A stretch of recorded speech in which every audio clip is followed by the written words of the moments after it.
주간의 주요 뉴스 또 빠뜨린 뉴스 다시 한번 짚어보는 뉴스픽 시간입니다.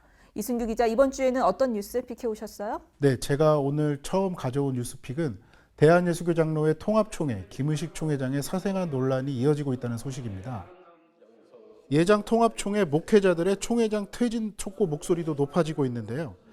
예장 통합총회 내 목회자 1,600여 명이 김의식 총회장의 사퇴를 촉구하는 서명운동에 돌입했고요. 예장 통합총회 노회장들은 오는 8일 총회를 위한 기도회를 개최하기로 했습니다. 제109회 총회 장소를 유력했던 소망교회도 김의식 총회장의 사퇴 또는 총회 불참을 전제로 총회 장소 제공을 고려하겠다고 발표한 상황이라 예장 통합총회 임원의 고민은 더욱 깊어지고 있습니다. 하지만 김의식 총회장은 첫 번째 입장문을 발표한 이후 아직까지 침묵을 지키고 있습니다. 다음 픽입니다. 세대주의 종말론 등으로 교계에서 이단성 지적을 받아온 인터콥 선교회, 이번에는 내부 문제가 시끄럽습니다. 인터콥 선교회의 재정으로 매입한 부동산이 선교회를 이끌고 있는 최한우 본부장 명의로 돼 있어서 사유화 논란이 일고 있는 겁니다. 저희 취재진이 확인한 바에 따르면 경북 상주의 전답 3만 제곱미터를 13억 원에 매입했는데요. 명의가 최한우 본부장이었습니다.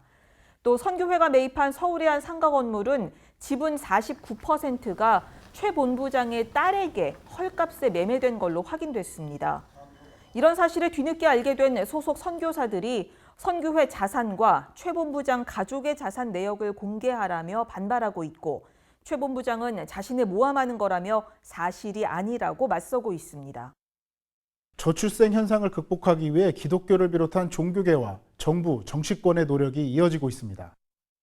정부가 최근 인구전략기획부를 신설한 데 이어 종교계의 도움을 요청하고 나섰습니다.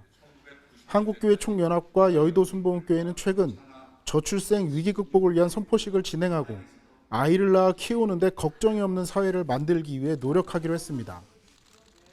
저출생 현상을 극복하기 위해 한국교회가 적극 나서고 있는데요. 아무쪼록 좋은 결과로 이어지길 기대해 보겠습니다. 다음 픽입니다. 올해 한국교회에서는 기독교의 역사를 정리하는 작업들이 활발하게 진행되고 있는데요. 올해 설립 100주년에 맞는 한국기독교교회협의회는 지난 100년의 기독교 사회운동의 역사를 디지털화했습니다. 교회협의회는 온라인 아카이브를 구축해서 사이트를 오픈했습니다. 이 온라인 아카이브에는 1910년대부터 지금까지 에큐메니컬 사회운동과 관련된 사진과 문서, 간행물 등 사료 가치가 높은 24,798건의 자료가 수록됐습니다. 교회협의회는 아카이브 오픈을 시작으로 올해 100주년 기념 사업을 잇따라 펼칠 예정입니다. 다음 뉴스픽 역시 우리 선교 역사와 관련된 소식입니다.